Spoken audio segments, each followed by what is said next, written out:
You know what, it's really hard to summarize a Cape Epic in a few sentences because so much happened. It was really an up and down race for Amy and I. But I would definitely say it was one of my most legendary epic experiences ever. I actually loved it. So I'd actually decided that I wasn't going to do the Cape Epic at all. I was going to shift my focus to the cross-country season after Mariska had actually pulled out due to other issues. And then I thought, okay, well, I'll just skip it this year. And then at the last minute, probably 10 days before the race, Amy phoned me and said, Irina, my partner, has crashed out as well. And I'm looking for a partner. And obviously at that time, it's hard because it's like, I've now shifted my focus mentally, all my training, everything to cross-country.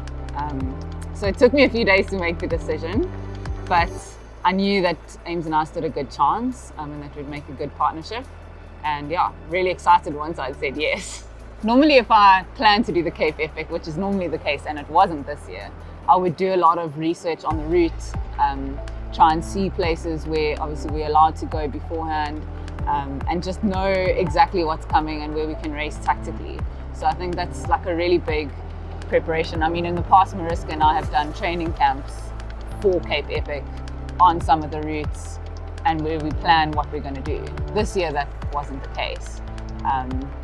But I think from doing Cape Epic over the years, there's been a few different regions where it's gone to, and because I've done so many, I can kind of piece together where we're going to go just by looking at a map. Since I've done it, my first one was 2017, it's always been the most epic, crazy race on the calendar. And I've come to know what to expect, but obviously the first time doing it, it is a shock for everyone. Your partner's everything at a stage race like this, and I think it's one of the things that people don't fully understand. Like, it really is an art to be able to work with a partner. People are used to racing by themselves and often fall back into, I'm feeling strong, I'm just going to go. But there's so many dynamics that play out in a partnership that even if you're not the strongest, like on paper, if you work really well together and if you get those dynamics right, you can actually win. And there's always somebody who's going to be stronger and somebody who's going to be weaker.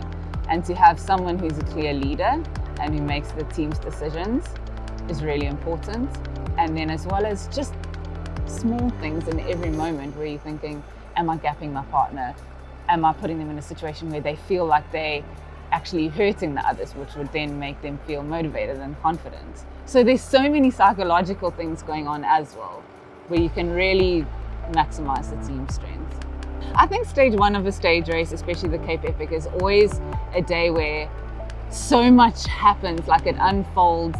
Maybe someone's got their taper wrong, maybe someone's coming to the week too fresh or too tired or whatever it is. And there's big gaps that are generally made on stage one. Obviously, at the point where Amy cut her arm open, I was expecting us to be the ones that were on the back foot and having to make up time the whole week. We were in such a comfortable place in the race at that point. It was, I think, only 35 Ks into stage one of 100 Ks. And Amy and I were chatting along the way and we were like, we're actually feeling really good. Like, it's not feeling too fast at the moment. Like, let's just save ourselves for, something towards the end. And as we went around a corner on one of the pear orchards in Hermanus, like it was a 90 degree, came around the corner and Amy's inside of her arm got stuck on one of the trees that had been pruned, so it was quite sharp. And I thought, it's just a little crash, she's fallen, and the other, one of the specialized girls also kind of came down. They carried on, got up, and Amy looked at me covering her arm, and she just looked at me and I could see the shock on her face, and she went like this and showed me her arm. And it was obviously this massive gash. I immediately just went like this and stood there in shock for quite a while. But yeah, since when I looked at her and I said, Ames, do you want to stop? Do you want to abandon, go to a medic, which would have been perfectly understandable. And she looked at me in the eyes and she said, no, with a lot of determination. And I knew from that point we were not stopping. And that's when I thought of the duct tape, close it together, hold it together. Apparently it was a great job according to the medics at the end. But yeah, we finished the stage and I rode everyone back. at the end of the stage, Amy was like, I'm not going to medic straight away. I'm going to go to prize going and put on that orange jersey, because I think maybe we both knew like it might not happen tomorrow. So we enjoyed that moment. So we're riding with Vera and Kim, who were second at the time, and we go through this little ditch with some rocks across. And there was actually quite a big rock, like probably this size. And Kim went through, and I think she saw the rock and kind of like did a little flick to not puncture on it.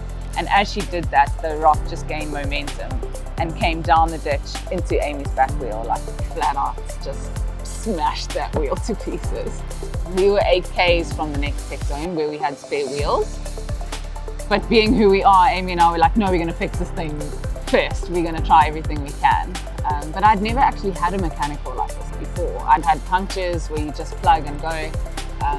But it happened the impact was so strong with the rock that it broke the rim and blew everything off the rims in that impact moment. So it wasn't really a puncture, it was like everything's just burst. Stage 6 really did, the bad points built upon each other, because what happened that day was the rain was coming down, and then at the time where we had the whole puncture or the whole rim incident, it actually started getting a bit more dry and the rain kind of backed off a little bit. And at that moment in Lawrenceford, there's clay everywhere. The soil is clay, and it started clogging up.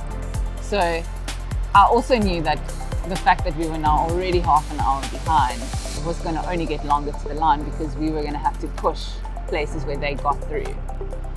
So it was just, and I was very realistic about this. I knew what the situation was. Amy was like, no, we can still do it, we can still do it.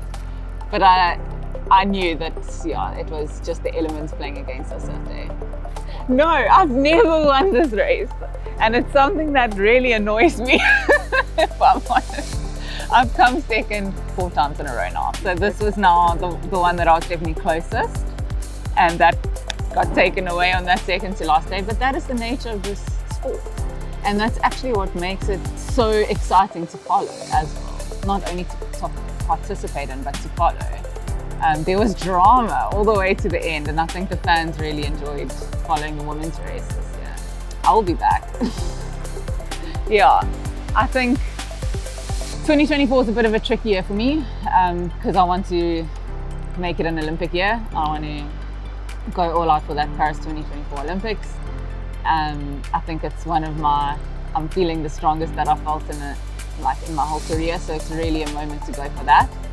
But I do think there's always space because of the Cape Epic being in March and I'm experienced at it, I think that I can use it as part of my build-up.